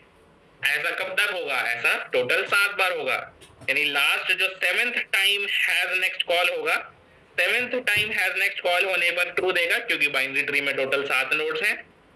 7th टाइम जब नेक्स्ट फंक्शन कॉल होगा, उस पॉइंट पर हमारे पास जो सबसे आखिरी नोड है ट्री की इन ऑर्डर ट्रेवर्सल हम चाहते हैं तो 70 प्रिंट हो। लेकिन इस आखिरी बार जब नेक्स्ट फंक्शन कॉल होगा, इसके बाद जो भी डेटा स्ट्रक्चर हम इंटरनली मेंटेन कर रहे होंगे वो खाली हो जाएगा, वो एम्प्टी हो जाएगा। और उसी डेटा स्ट्रक्चर को मदद से हम जब 8वीं बार हैज नेक्स्ट कॉल करेंगे, तो 8वीं बार हैज नेक्स्ट कॉल करने पर आउटपुट क्या मिलना चाहिए? टोटल ट्री में 7 नोड्स हैं, 8th टाइम मैं पूछ रहा हूँ क्या कोई अगली नोड बाइनरी ट्री तू मुझे लाकर दे सकता है? What it should give me? It should give me false. Has next मुझे फॉल्स लाकर देगा। और मान लो आप गलती से नेक्स्ट फंक्शन कॉल कर देते हो, अगर हैज नेक्स्ट फॉल्स है तो आपको कुछ एरर ऑब्वियसली मिलेगा। मतलब एक एम्प्टी डेटा स्ट्रक्चर के अंदर से आप कोई वैल्यू निकालना चाहते हो तो आपको एरर मिलेगा। तो हमें ऐसा एक इम्प्लीमेंटेशन परफॉर्म करना है। चलो देखते हैं हम क्या चाहते हैं। हम चाहते हैं कि भाई किसी भी पॉइंट ऑफ टाइम पर इन ऑर्डर ट्रेवर्सल क्या करे, वो उस नोड को प्रिंट करने के लिए तैयार रहे जो कि इन ऑर्डर में सबसे पहले है। तो हाल फिलहाल आपको बाइनरी ट्री में जो सबसे पहली नोड जो प्रिंट होनी चाहिए वो कहां दिख रही है? वो दिख रही है आपको सबसे रूट के लेफ्ट मोस्ट ब्रांच के लेफ्ट मोस्ट लीफ नोड पर। मतलब इन ऑर्डर में जो सबसे छोटा वैल्यू होगा वो कहां होगा? तो रूट का लेफ्ट, लेफ्ट का लेफ्ट, लेफ्ट का लेफ्ट एंड सो ऑन, तभी तो मिलेगा। भाई जितना लेफ्ट में जाओगे उतना वैल्यू छोटा होता जाता है। 30 के लेफ्ट में वैल्यू 30 से छोटी होगी, 10 के लेफ्ट में वैल्यू 10 से छोटी होगी, 5 के लेफ्ट में वैल्यू 5 से भी छोटी होगी अगर कुछ एग्जिस्ट करता। मान लो यहाँ पे 2 होता, मान लो यहाँ पे 6 होता, so this would have been the smallest. शुरू में जो सबसे छोटी वैल्यू है जिसे हमें इन ऑर्डर में प्रिंट करना है अगर नेक्स्ट फंक्शन कॉल हो, वो रूट नोड का सबसे लेफ्ट मोस्ट नोड है, यानी लेफ्ट लेफ्ट लेफ्ट लेफ्ट जाते रहो, जो भी आखिरी नोड मिलेगा वो नोड सबसे पहले प्रिंट होना चाहिए। तो अगर हमें कोई ऐसा एक डेटा स्ट्रक्चर मेंटेन करना हो जिसमें हम 30 पर आए, फिर 10 पर आए, फिर 5 पर आए। जैसे हम 5 पर आए तो 5 उस डेटा स्ट्रक्चर का सबसे पहला एलिमेंट होना चाहिए, सबसे पहला वैल्यू जिसे हम रिटर्न कर पाए, जिसे हम डिलीट कर पाए उस डेटा स्ट्रक्चर में से। तो वो डेटा स्ट्रक्चर कौन सा होगा? Should it be a stack, should it be a Q, should it be a priority queue, should it B और समथिंग एल्स? हमने अभी तक कुछ ही लिमिटेड डेटा स्ट्रक्चर्स पढ़े हैं। ऐसा कौन सा डेटा स्ट्रक्चर है जिसमें हम एक ट्रेवर्सल करें 30, 10, 5, इन सारी नोड्स को उस डेटा स्ट्रक्चर के अंदर डाल दें, और जब उस डेटा स्ट्रक्चर से मांगे कि भैया एक नोड रिमूव करके दे, तो मुझे आखिरी इंसर्टेड नोड डिलीट करके दे। Which data structure should it be? एक ऐसा डेटा स्ट्रक्चर जिसमें सबसे लास्ट इंसर्टेड नोड सबसे पहले बार आए, last in first out. Which data structure is it? Stack ही चाहिए, बस फर्क इतना है कि आप रिकर्जन नहीं कर रहे, सिंपल ट्रेवर्सल बेस्ड अप्रोच कर रहे हैं, वो भी यूजिंग इटरेटर डिजाइन पैटर्न। तो सबसे पहले एक्सपेक्टेशन क्या है? एक्सपेक्टेशन ये है कि हम अपने स्टैक डेटा स्ट्रक्चर के अंदर रूट नोड से स्टार्ट करेंगे। ऑब्वियसली रूट हमें पता होगा कौन है, अगर ट्री गिवन नहीं होगा तो ट्रेवर्सल कैसे करोगे? तो रूट नोड के थ्रू हम क्या करेंगे? लूप लगाएंगे, और जितना लेफ्ट में हम जा सकते हैं, जब तक एक पीटीआर पॉइंटर नल ना हो जाए तब तक पीटीआर को root dot left, root dot left, root dot left, या फिर PTR dot left, PTR dot left करते जाएंगे। यानी शुरू में पीटीआर वाली वैल्यू 30 पर है, तो भाई हमारे स्टैक के अंदर हमने 30 इंसर्ट कर दिया एज अ नोड। ये जो स्टैक होने वाली है ये इंटीजर्स की नहीं होगी, नोड की होंगी, क्योंकि हमें लेफ्ट निकालना है कौन है, राइट निकालना है कौन है। PTR is equal to PTR dot left, हमने 10 को इंसर्ट कर दिया स्टैक के अंदर टॉप पे। PTR is equal to PTR dot left, हमने अगली वैल्यू जो की है 5 उसे इंसर्ट कर दिया स्टैक में टॉप पे। 5 इससे जब हम PTR is equal to PTR dot left पर जाएंगे तो हम नल पर पहुंच जाएंगे, यानी उस पॉइंट पर कोई और नोड नहीं है। ठीक है भाई, स्टैक हमारा सेटअप हो चुका है। हमारे हर एक नोड जो कि सबसे लेफ्ट वाली ब्रांच में है, वो सारी की सारी नोड्स हमारी स्टैक के अंदर है। अब बात आती है हैज नेक्स्ट कॉल करने का। सबसे पहली बार जब हैज नेक्स्ट कॉल होगा, क्या हमारा स्टैक का साइज कम से कम एक नोड का है? Is the stack size greater than 0, हाँ या ना? क्या हैज नेक्स्ट सिंपली ये चेक कर सकता है कि स्टैक खाली है या नहीं है? अगर स्टैक खाली होगी मतलब एक भी नोड नहीं है प्रिंट करने को, स्टैक खाली नहीं है यानी कुछ नोड्स बची हैं, एटलीस्ट एक नोड बची होगी। तो since right now the stack size is not 0, has next will return true. But main game आती है नेक्स्ट फंक्शन की। अब नेक्स्ट फंक्शन इतना तो काम कर देगा, देखो यहाँ से ध्यान से सुनना है। नेक्स्ट फंक्शन को दो चीजें सपोर्ट करनी है। पहली सपोर्ट, जो भी इन ऑर्डर का सबसे पहला नोड होगा वो उसे प्रिंट करके लाकर देना है या रिटर्न करना है बेसिकली। तो ठीक है भाई, स्टैक के सबसे ऊपर जो पड़ा है वैल्यू वो 5 है, वही तो उसे रिटर्न करना है। बट अगला जो पार्ट है वो थोड़ा इंटरेस्टिंग है। उसे एक और काम क्या करना है नेक्स्ट फंक्शन को, कि भाई 5 प्रिंट होने के बाद, 5 रिमूव होने के बाद अगला जो भी नोड होगा इन ऑर्डर में उसे स्टैक के सबसे ऊपर स्टोर करना है। स्टैक में सबसे ऊपर, इस इंटरनल स्टैक के अंदर सबसे ऊपर रखा होना चाहिए। तो ठीक है, चलो करते हैं। हमने नेक्स्ट फंक्शन कॉल किया, नेक्स्ट फंक्शन ने क्या करा? नेक्स्ट फंक्शन ने सबसे टॉप मोस्ट वैल्यू को पॉप कर दिया, किसी एक वेरिएबल में स्टोर कर दिया ताकि वो रिटर्न कर पाए। तो सबसे पहला फंक्शन 5 रिटर्न हो पाया। क्या ऑटोमेटिकली जो अगला टॉप पर पड़ा है वैल्यू, क्या वही नेक्स्ट इन ऑर्डर नोड है, हाँ या ना? क्या 5 के बाद अगला इन ऑर्डर नोड 10 ही है, हाँ या ना? 5 के बाद जो इन ऑर्डर ट्रेवर्सल में अगला नोड आएगा क्या वो 10 ही है? यस। तो जैसे जैसे इन ऑर्डर प्रिंट होता जाता है मैं उन वैल्यूज को स्ट्राइक ऑफ करता जाता हूँ। ऊपर देखोगे टॉप लेफ्ट में, तो उन वैल्यूज को मैं स्ट्राइक ऑफ कर रहा हूँ। ओके, नेक्स्ट फर्स्ट टाइम काम पूरा हो चुका है। Second time has next call किया, क्या स्टैक का साइज कम से कम एक एलिमेंट है? हैज नेक्स्ट क्या ट्रू देगा, हाँ या ना folks? Should has next return true? Yes भाई, स्टैक में 2 एलिमेंट्स है तो भाई कम से कम 2 एलिमेंट तो है ही ट्री के अंदर बचे हुए, 2 से ज्यादा भी हो सकते हैं, तो हैज नेक्स्ट तो ट्रू देगा। लेकिन नेक्स्ट फंक्शन अब ध्यान से देखना है। नेक्स्ट फंक्शन का पहला एक्सपेक्टेशन बहुत सिंपल है, स्टैक का जो भी टॉप मोस्ट नोड है उसे पॉप करो और उसे प्रिंट करने के लिए एक वेरिएबल भी स्टोर कर लो, और ताकि आप रिटर्न कर पाओ। ठीक है भाई, हमने नेक्स्ट वेरिएबल में 10 एक वेरिएबल में स्टोर करा उस 10 को रिटर्न करने के लिए। लेकिन क्या काम पूरा हो चुका है? क्या नेक्स्ट फंक्शन का दूसरा एक्सपेक्टेशन पूरा हो चुका है? 2 एक्सपेक्टेशन क्या थे? पहला, वो करंट इन ऑर्डर नोड को प्रिंट करने के लिए उसे रिटर्न करेगा, और दूसरा एक्सपेक्टेशन वो अगली नोड को सेटअप करेगा ताकि हम उसे प्रिंट करवा पाए इवेंचुअली। क्या जो अगला इन ऑर्डर नोड है क्या वो सेटअप हो रखा है स्टैक में? Is it right now setup in the stack? नहीं। अब बात आती है कि भाई अगला नोड स्टैक के अंदर कैसे सेटअप होगा। How should we setup the next node in the stack? जो करंट नोड पॉप हुआ था 10, वो अपने बाद जो भी नोड्स उसके बाद प्रिंट होने चाहिए वो कैसे सेटअप करे? थोड़ा सा हिंट देता हूं। 5 के पास ना तो लेफ्ट था ना तो राइट था। लेफ्ट को तो भूल जाओ, क्योंकि अगर लेफ्ट होता तो वो 5 के भी ऊपर शोर हो जाता। मान लो 2 एक नोड होता लेफ्ट में तो 2 तो सबसे टॉप पर चला जाता, तो लेफ्ट को भूल जाते हैं। 5 के पास कुछ राइट में नहीं था, 5 से बड़ा कुछ नहीं था। राइट में कौन होता है? जो करंट नोड से बड़ा होता है, रूट से बड़ा, रूट के राइट में। 5 ने बोला था भाई मेरे राइट में कुछ नहीं है, तो मेरे को स्टैक के अंदर इंसर्ट करने के लिए कुछ नहीं मिलेगा, मतलब I don't have to push anything in the stack. लेकिन बेचारे 10 को हमने प्रॉप किया, हमने प्रिंट करवा दिया, लेकिन क्या 10 के पास एक अगला नोड है जिसे उसे इवेंचुअली स्टोर करवाना चाहिए स्टैक के अंदर? क्या 10 को अपने से जस्ट बड़ा नोड इवेंचुअली स्टैक में इंसर्ट करना चाहिए, हाँ या ना? क्या 10 के पास रिस्पॉन्सिबिलिटी है कि भाई उसके जो राइट चाइल्ड में वैल्यू है यानी नोड है उसे स्टैक के अंदर डालना चाहिए? Yes. So what we should do, we should insert the right child of the current node into the stack. हम करंट जो नोड है 10 उसका राइट चाइल्ड स्टैक के अंदर डाल देंगे। ओके, आगे चलते हैं। हमने नेक्स्ट फंक्शन कॉल किया, तो ये दूसरी बार कॉल हो रखा था, तीसरी बार कॉल कर रहे हैं। पहले तो हैज नेक्स्ट फंक्शन कॉल होगा। हैज नेक्स्ट में हम क्या करेंगे, चेक करेंगे कि भाई स्टैक में कम से कम एक एलिमेंट है, यस इट इज, तो रिटर्न ट्रू होगा। लेकिन तीसरी बार नेक्स्ट फंक्शन कॉल होने के लिए, मैं यहां से इरेज ही कर देता हूं इन सबको। तीसरी बार नेक्स्ट फंक्शन कॉल होने के लिए हम टॉप मोस्ट नोड को पॉप करेंगे उसे प्रिंट करवाने के लिए। लेकिन 12 को एक और काम करना होगा, उसे अपने राइट चाइल्ड में देखना होगा कि क्या कुछ अगली नोड है सेटअप के लिए, अगली नोड है कुछ प्रिंट होने के लिए। Is there any next node which has to be printed? क्या कोई अगली नोड है 12 से जस्ट बड़ी जो कि उसे अपने बाद प्रिंट करवानी होगी? No, there is no node. तो 12 सिंपली पॉप हुआ जैसे 5 पॉप हुआ था, 12 का भी काम खत्म। चौथी बार, फोर्थ टाइम हमने नेक्स्ट फंक्शन कॉल किया।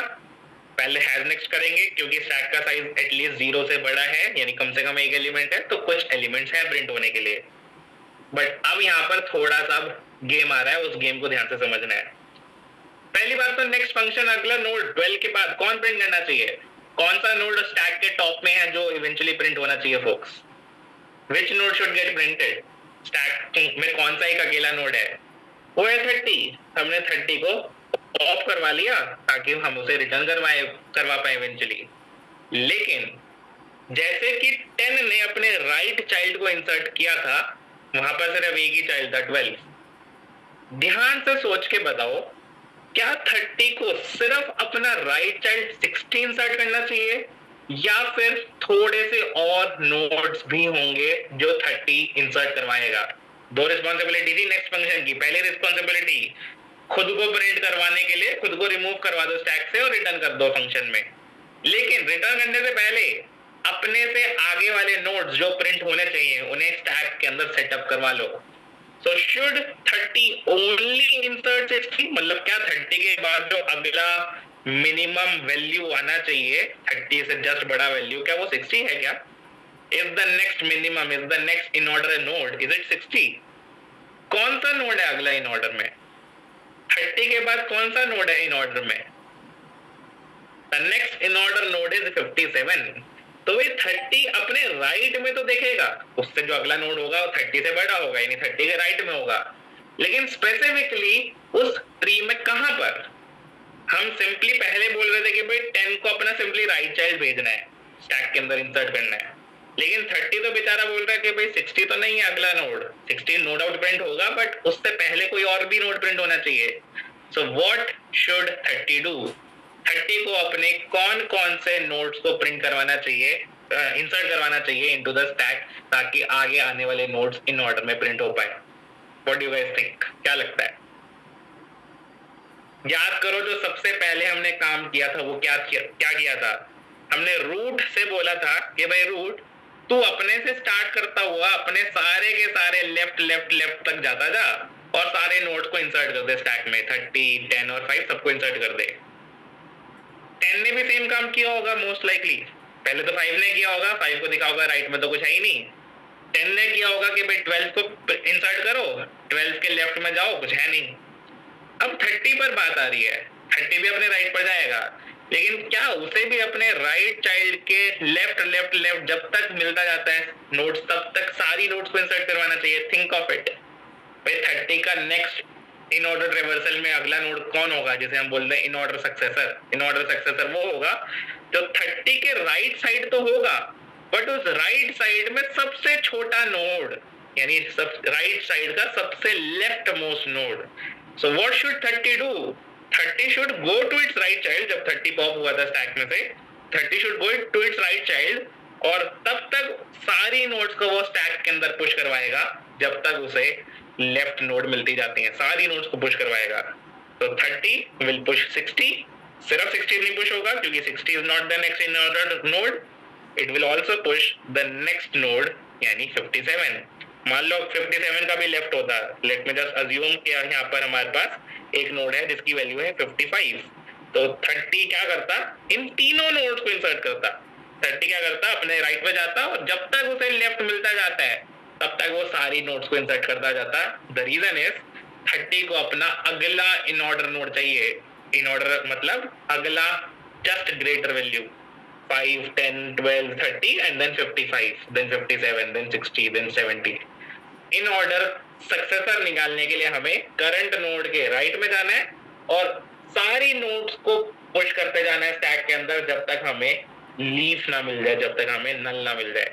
क्या ये बात क्लियर हो पा रही है कि why 12 should push both 60 and 57 and not only 60? हाँ या ना? Is it clear कि भाई किसी भी नोड को अपने राइट चाइल्ड के सारे नोड्स को पुश करवाना है स्टैक में जब तक हमें लेफ्ट लेफ्ट लेफ्ट मिलता जा रहा है, क्योंकि हमें इन ऑर्डर सक्सेसर चाहिए, इन ऑर्डर में अगला नोड फाइंड आउट करना है। चलो भाई, चौथी बार फंक्शन कॉल हुआ था, 30 पॉप हुआ था, 30 ने इन दो नोड्स को पुश करवा दिया। अब अगला नोड आ रहा है, सारे के सारे चिल्ड्रन को पुश कर रहा है। 70 कौन पुश करवाएगा? थिंक ऑफ इट, दोबारा से रिपीट करते हैं। 5 के पास कोई रिस्पॉन्सिबिलिटी नहीं थी क्योंकि 5 के राइट में कोई नहीं था। 10 के पास सिर्फ 12 की रिस्पॉन्सिबिलिटी थी। 30 के पास 60 और 57 दो नोड्स की रिस्पॉन्सिबिलिटी है। 70 किसकी रिस्पॉन्सिबिलिटी है? Whose responsibility is 70? कौन इवेंचुअली होगा जो 70 को पुश करवाएगा फोक्स? क्या लगता है कौन होगा? 70 का मसीहा कौन होगा? जो 70 का पेरेंट है। कोई भी नोड अपने पेरेंट के द्वारा ही तो पुश होगी भाई। 57 और लेफ्ट को भूल जाओ, हम राइट की बात कर रहे हैं। कोई भी राइट नोड स्टैक के अंदर कब जा रही है? वो अपने पेरेंट की वजह से जा रही है। 12 किसकी वजह से पुश हुआ था? 10 की वजह से। 60 किसकी वजह से पुश हुआ है? 30 की वजह से।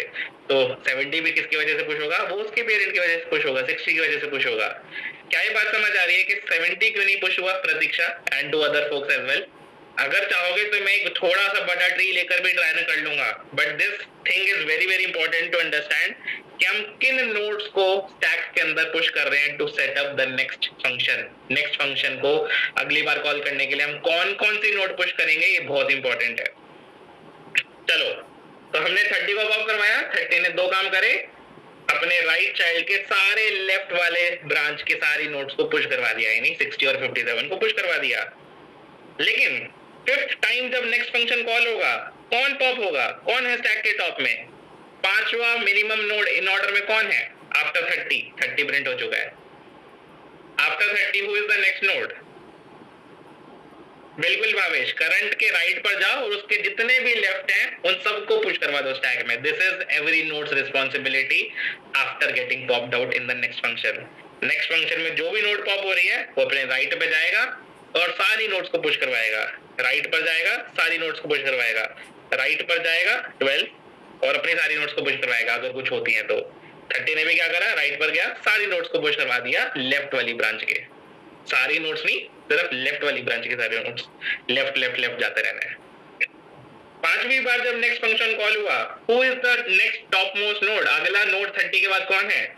57 है। 57 पॉप हुआ। क्या 57 किसी की जिम्मेवारी लेता है? Is there any responsibility on 57? क्या 57 किसी को पुश करवाएगा according to the current tree? क्या 57 भी किसी को पुश करवाना चाहता है? नहीं यार, 57 के राइट में तो कोई है ही नहीं, nothing to get pushed. Fifth time 57 push हुआ था, सॉरी पॉप हुआ था। सिक्स्थ टाइम जब नेक्स्ट फंक्शन कॉल होगा, top most of the stack is 60 pop हुआ, 60 प्रिंट होगा, लेकिन क्या 60 के पास किसी नोड की रिस्पॉन्सिबिलिटी है क्या? Is there any responsibility for 60 to push anything? क्या 60 को भी किसी को पुश करवाना है? मैं ऐसे दिखाता हूँ, 5 ने किसी को नहीं करवाया, 10 ने 12 को करवाया, 30 ने 60 और 57 को करवाया, 60 ने सिर्फ 70 को करवाएगा। 60 will only push the node 70।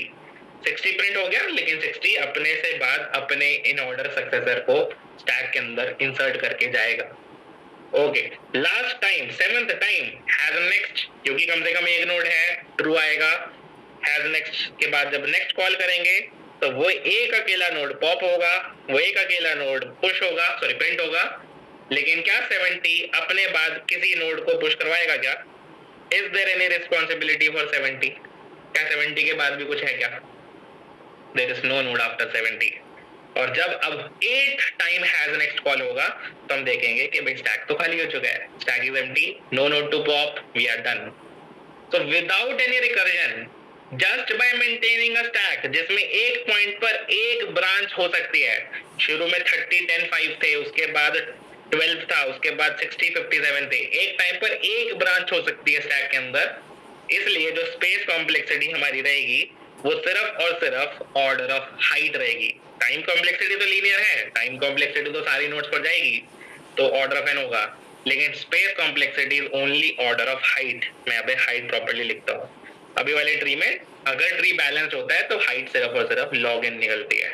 और अ ट्री ऑफ 7 नोड्स, 7 को अगर हम लगभग 2 पावर 3 माने, 2 पावर 3, तो हाइट इज ओनली 3। भाई अगर 3 लेवल्स हैं तो मैक्सिमम नोड्स 2 की पावर 3 हो सकती हैं, रफली उतना, 2 की पावर 3 - 1।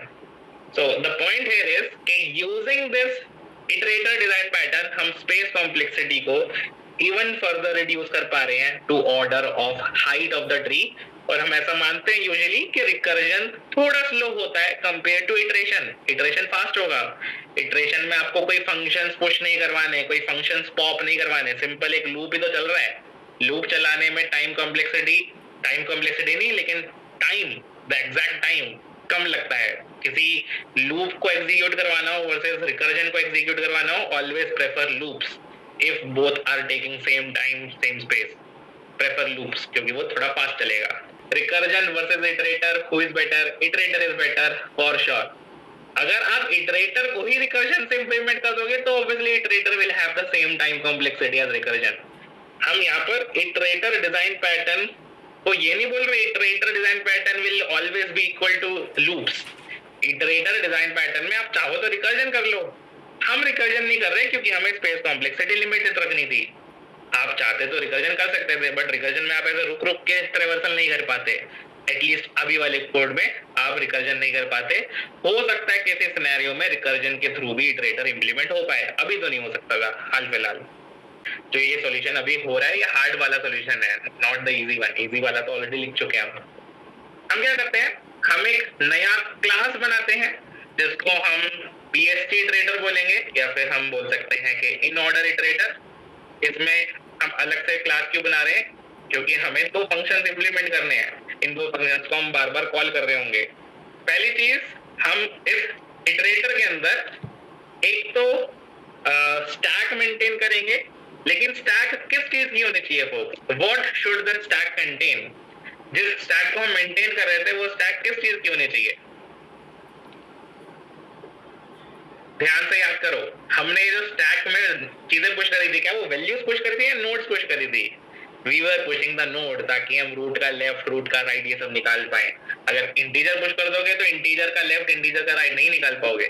तो we should be pushing 3 node asterisks. क्या ये सही सिंटैक्स है? क्या इसी तरीके से स्टैक बनती है जावा में? क्या स्टैक में भी एस्ट्रिक लिखना होता है क्या? एक बार फटाफट से कंफर्म करेंगे। दोस्त folks who code in C++, फटाफट if I have to create a stack of nodes, क्या asterisk लिखना पड़ेगा? I assume C++ में लिखना पड़ता है। स्टैक हो गया हमारे पास, स्टैक के साथ साथ एक चीज और होगी या दो चीजें और होंगी, और वो होंगे दो फंक्शनलिटीज। ये स्टैक मैंने प्राइवेट रखी है, हो सकता है अगर अभी हमें ऊप्स ना पढ़ाया हो तो ये प्राइवेट पब्लिक वाली चीज हमें समझ ना आ रही हो तो उसे इग्नोर करना है। लेट्स अज्यूम कि पब्लिक ऊपर था, प्राइवेट इसलिए रखते हैं ताकि हम डेटा को एक्सपोज ना कर पाए, मतलब कोई भी डायरेक्टली स्टैक को ना एक्सेस करे। एनीवेज, दो फंक्शनलिटीज, एक तो बूल हैज नेक्स्ट जिसका एक ही काम है क्या स्टैक खाली है या नहीं ये चेक करेगा। तो it will check if stack dot size is 0, तो क्योंकि स्टैक खाली है तो अगला नोड नहीं है, return false, otherwise it will return true. अगर स्टैक खाली होगी तो return false, otherwise return true. Simple enough. जो मेन काम हो रहा है वो हो रहा है हमारे नेक्स्ट फंक्शन में। तो नेक्स्ट फंक्शन में हमें ट्रेवर्सल परफॉर्म करना है। हमें दो स्टेप्स करने हैं। पहला स्टेप, जो भी करंट नोड है हमारे पास उस करंट नोड को स्टैक के टॉप में से पॉप करो। तो let's name the top most node as top itself. जो भी स्टैक में से पॉप होगी टॉप मोस्ट नोड उसे हम पॉप करवाते हैं। बट आई थिंक जावा में हमारे पास पॉप फंक्शन रिटर्न करता है, बट सी प्लस प्लस में पहले पीक करना पड़ेगा, या फिर आई थिंक टॉप ही होता है नाम फंक्शन का। क्या एक बार कोई कंफर्म करेगा? Should the function name be top और पीक? क्या फंक्शन यूज होता है जावा में, सॉरी सी प्लस प्लस में? टॉप, ठीक है। तो हमने टॉप मोस्ट नोड को पॉप आउट करवाया और फिर उस नोड को पॉप भी कर देंगे। तो स्टैक में तो पॉप करना मत भूल जाना। लेकिन नेक्स्ट फंक्शन के पास दो रिस्पॉन्सिबिलिटी थी, ये वैल्यू को रिटर्न तो वो करवा ही देगा, it will return top dot value, top dot value. लेकिन इसके साथ साथ वो एक और काम करना था। एक और काम क्या था कि भाई अपने राइट चाइल्ड पर जाओ और उस राइट चाइल्ड के जितने भी लेफ्ट लेफ्ट लेफ्ट मिलते जाते हैं सारे नोड्स को स्टैक के अंदर पुश करवा दो। तो while top dot right is not equal to null, हम टॉप के राइट पर जाएंगे। लेट मी से एक नया पॉइंटर बनाते हैं, 3 node asterisk ptr is equals to top के राइट पर जाओ। जब तक हमें लेफ्ट मिलता जाता है मिलता जाता है मिलता जाता है तब तक हम सारी नोड्स को पुश करवा देंगे स्टैक में। जब तक ptr खुद नल नहीं हो जाता तब तक हम सारी नोड्स को स्टैक के अंदर पुश करवा रहे होंगे और ptr को ptr डॉट लेफ्ट कर रहे होंगे।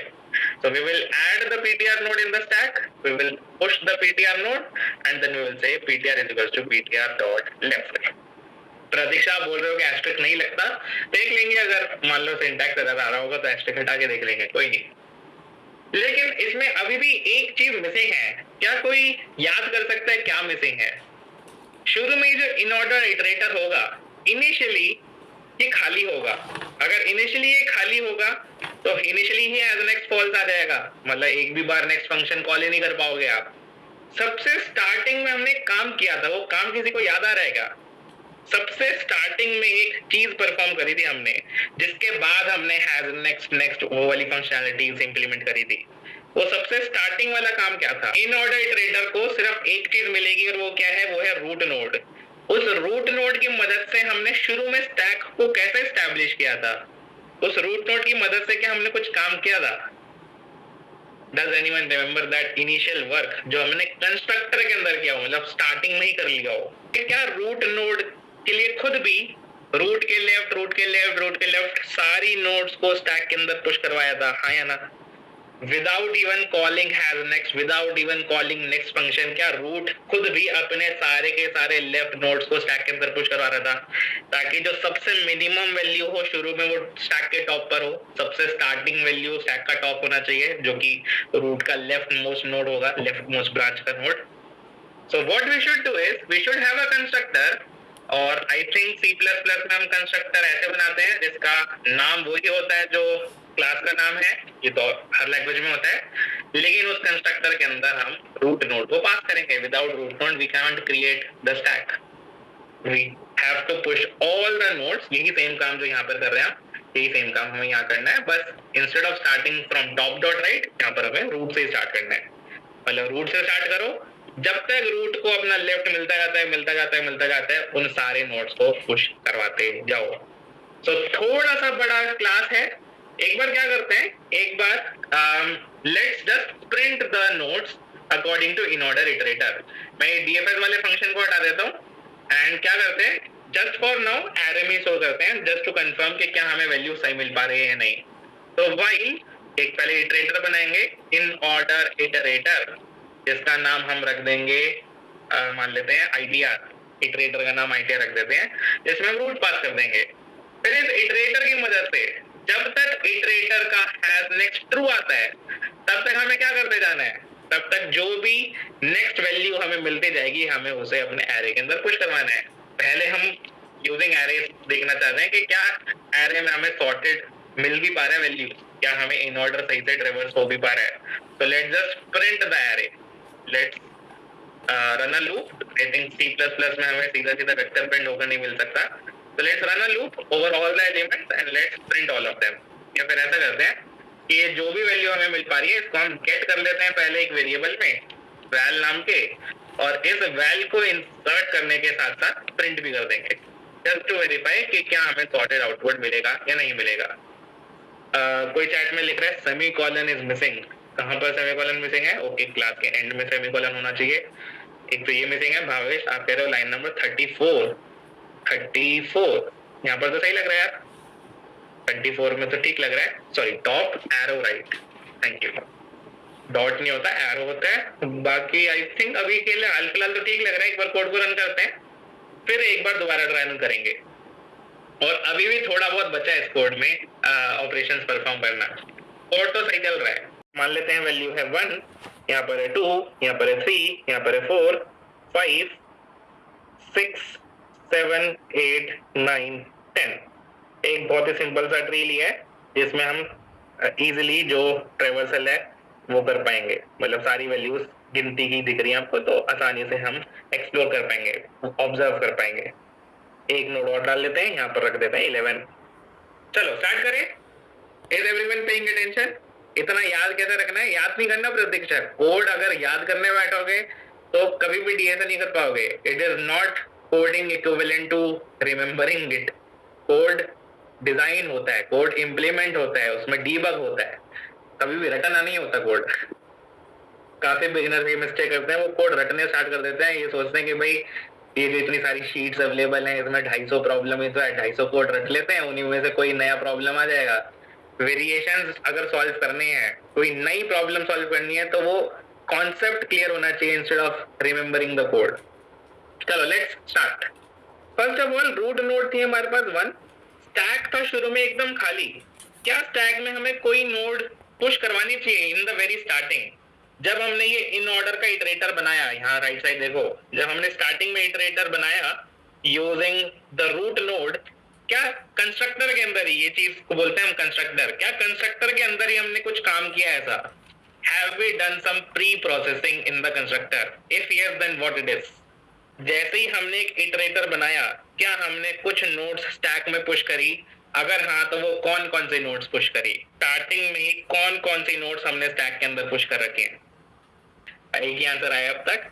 हमने क्या करना है, स्टार्टिंग में ही ये जो प्री प्रोसेसिंग है, इसे हम बोलते हैं प्री प्रोसेसिंग। जो भी कंस्ट्रक्टर के अंदर होता है उसे प्री प्रोसेसिंग बोला जाता है। कंस्ट्रक्टर यानी ऐसा फंक्शन जो तब कॉल होगा जब कोई ऑब्जेक्ट बनेगा। अगर अभी हमें क्लासेस ऑब्जेक्ट्स नहीं पता तो अब उसे ऐसा मान लो कि ये वाला फंक्शन जैसे ही इटरेटर बनेगा वैसे ही कॉल हो जाएगा। इस फंक्शन में हम क्या कर रहे हैं, हमने एक पीटीआर बनाया जो कि रूट नोड को पॉइंट कर रहा है, यानी 1 को पॉइंट कर रहा है।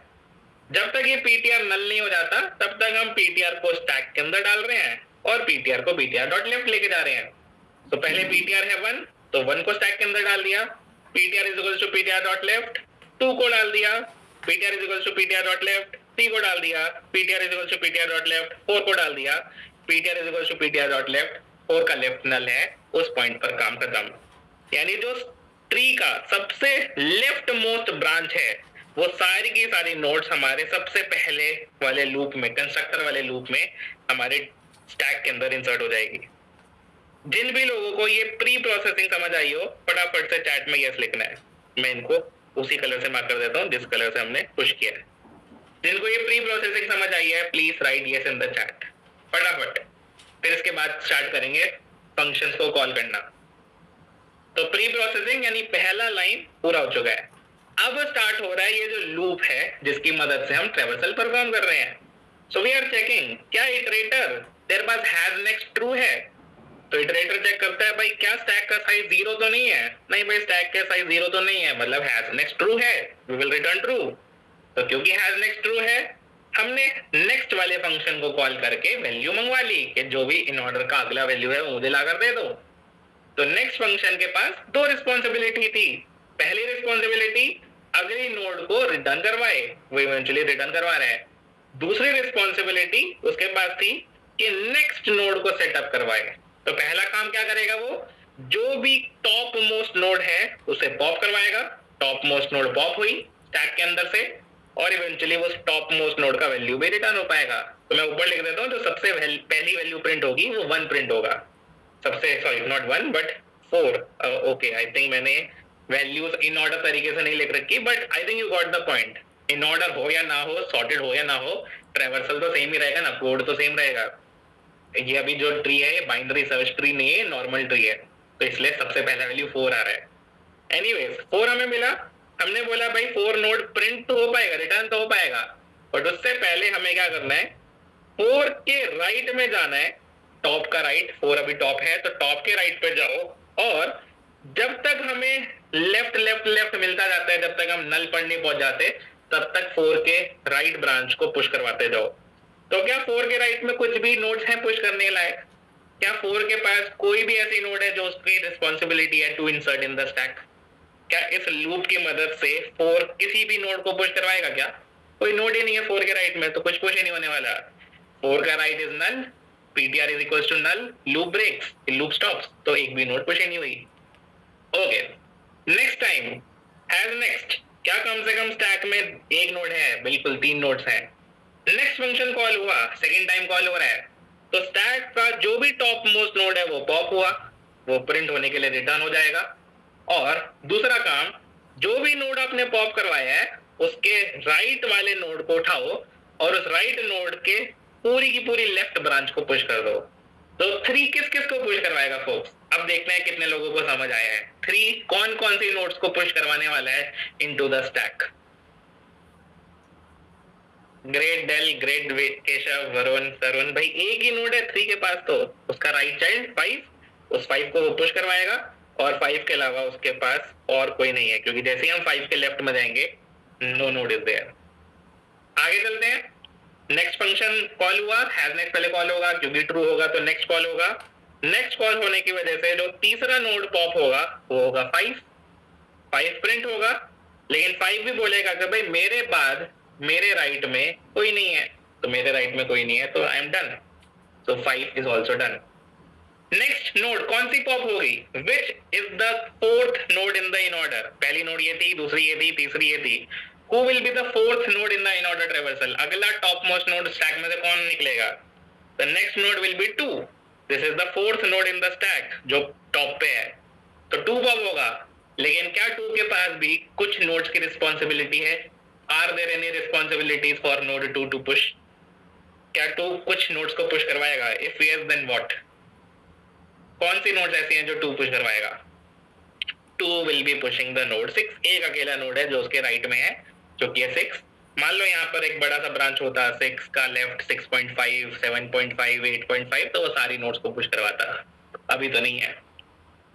अगला नोड पॉप हुआ, 5th नोड, एक ही अकेला नोड है 1, तो 1 पॉप हुआ, 1 प्रिंट भी हो पाएगा 5th node in the in order traversal, लेकिन 1 अपने राइट चाइल्ड के पूरी की पूरी लेफ्ट ब्रांच को पुश करवाएगा। So this is the last opportunity to understand कि ये जो लूप चलेगा 1 के लिए, ये लूप कौन कौन सी नोड्स को पुश करवाने वाला है। 1 का राइट निकालो, उस राइट नोड को पुश करो स्टैक के अंदर, तब तक करते जाओ जब तक लेफ्ट लेफ्ट लेफ्ट लेफ्ट नल ना हो जाए। 1 का राइट निकालो, सारी नोड्स को पुश करवाते जाओ जब तक ptr नल ना पहुंच जाए। So what will 1 do? 1 will not only push 7, सिर्फ 7 नहीं पुश होगा, 7 तो होगा ही होगा। Let me use a different colour probably इस बार, ताकि आप समझ पाओ कि कौन कौन से नोड 1 की वजह से पुश हुई। 1 will not only push 7, it will also push 8 and 9। और पुश जब कर रहे हैं तो ऑब्वियसली 7 सबसे नीचे होगा, 8 उसके ऊपर, 9 उसके भी ऊपर, ताकि जब इन ऑर्डर ट्रैवर्सल का अगला नोड मांगा जाए तो वो ऑटोमेटिकली 9 होना चाहिए। इन ऑर्डर ट्रैवर्सल में इस ट्री में जो अगला नोड है वो 9 है। So next node is 9. 9 gets popped out. 9 will push its right children, जो कि कुछ भी नहीं है, और फिर ये सेम काम चलता रहेगा. Is the in order iterator clear to everyone? Yes or no? क्या अब ये जो इन ऑर्डर इटरेटर है ये क्लियर हो पाया है? वैल्यू थोड़ी और सीक्वेंशियल ऑर्डर में होती 1 2 3 4 तो थोड़ा ज्यादा क्लैरिटी मिलती, बट आई थिंक कॉन्सेप्ट तो हमें क्लियर हो पाया है कि हम किस तरीके से एक सिंपल सा लूप लगाकर एक ट्री के ऊपर ट्रेवर्स कर पा रहे हैं. देखो, ये जो पूरा का पूरा कोड है, हम इसे डिजाइन पैटर्न क्यों बोल रहे हैं? हम इसलिए बोल रहे हैं क्योंकि ये कोड हम यूजर को देंगे ही नहीं. ये कोड हम लिखेंगे. मान लेते हैं हम उबर है, हम चाहते हैं कि कोई यूजर हमारे के सारी ड्राइवर्स पर चेक करे कि क्या ये ड्राइवर अवेलेबल है, क्या ये ड्राइवर अवेलेबल है, क्या ये ड्राइवर अवेलेबल है. तो वो लूप लगाना चाहता है सारे ड्राइवर्स के ऊपर बेस्ड ऑन रेडियस कि कौन सबसे पास है. सबसे पहले उससे पूछो कि is it available, is it available, is it available. तो उसके लिए उसे क्या करना है? उबर को गूगल मैप्स की एपीआई को कॉल करना है कि भाई गूगल मैप्स मुझे सबसे पास वाला यूजर ला कर दे, नेक्स्ट सबसे क्लोजेस्ट ड्राइवर ला कर दे, नेक्स्ट क्लोजेस्ट ड्राइवर ला कर दे, नेक्स्ट क्लोजेस्ट ड्राइवर ला कर दे. तो गूगल मैप ये जो फंक्शनैलिटी है कि सबसे पास अगला यूजर कौन सा है, अगला ड्राइवर कौन सा है, क्या ये पूरी की पूरी फंक्शनैलिटी क्या वो उबर को दिखा देगा? क्या ये पूरा का पूरा कोड जो गूगल मैप्स के अंदर लिखा हुआ है, will it show to the Uber application, will it show to the Uber engineers? Google maps अलग टीम है, अलग ऑर्गेनाइजेशन है, उबर अलग ऑर्गेनाइजेशन है. क्या ये पूरा कोड जो गूगल मैप्स ने लिखा है, यानी गूगल वाली टीम ने लिखा है, गूगल के इंजीनियर्स ने लिखा है, क्या वो पूरा का पूरा कोड किसी को दे देगा क्या? Just for others to copy it? Obviously no. वो क्या करेगा? वो सिर्फ ये फंक्शनैलिटीज यूजर्स को देगा, वो सिर्फ ये फंक्शनैलिटीज यूजर को देगा. वो बोलेगा उबर, अगर तेरे को गूगल मैप्स यूज करना है तो तू इन दो फंक्शनैलिटीज को यूज कर सकता है, ताकि तू इवेंचुअली एक एक करके नेक्स्ट क्लोजेस्ट यूजर को निकाल पाए. This is just one example कि एक डिजाइन पैटर्न कैसे यूज हो सकता है इन रियल लाइफ. तो डिजाइन पैटर्न इसलिए यूज होते हैं ताकि आप क्लाइंट कोड को, इसे बोलते हैं क्लाइंट कोड जो राइट में है, उसे आप बिजनेस लॉजिक से सेपरेट कर पाओ. This is your business logic, this is your client, this is Google Maps business and this is Uber which is one of their client. जिन भी लोगों को ये जो इन ऑर्डर ट्रेवर्सल हमने परफॉर्म किया एंड जो भी आज की क्लास में हमने डिस्कस किया, अगर वो समझ आया है तो please right yes. I don't know ये कैसे खुल गया, बट ये बंद नहीं हो रहा. एनीवेज कमिंग बैक, जिन भी लोगों को आज वाली क्लास का कोड समझ आया हो, अब ये पूरा नहीं हुआ है, हमें बस इसकी मदद से एक उल्टा इटरेटर और बनाना है, रिवर्स इन ऑर्डर.